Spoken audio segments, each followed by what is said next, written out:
বিদেশিদের হাতে তুলে দেওয়া হচ্ছে চট্টগ্রাম বন্দরকে। এ বিষয়ে আমাদেরকে সতর্ক থাকতে হবে।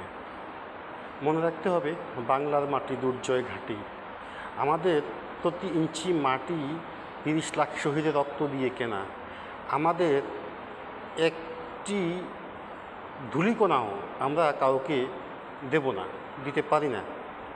এই দখলদার গং ক্ষমতারোহণের পর থেকে আমাদের দেশকে বিদেশি প্রভুদের কাছে তুলে দেওয়ার জন্য নানান সময় নানান চক্রান্ত করে যাচ্ছে।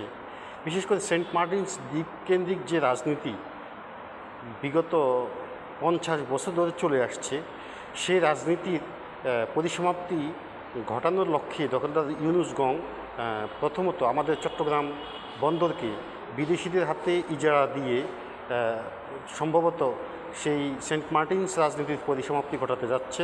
অর্থাৎ মার্কিনীদের কাছে আমাদের চট্টগ্রাম বন্দরকে তুলে দেওয়ার একটা প্রক্রিয়া হচ্ছে।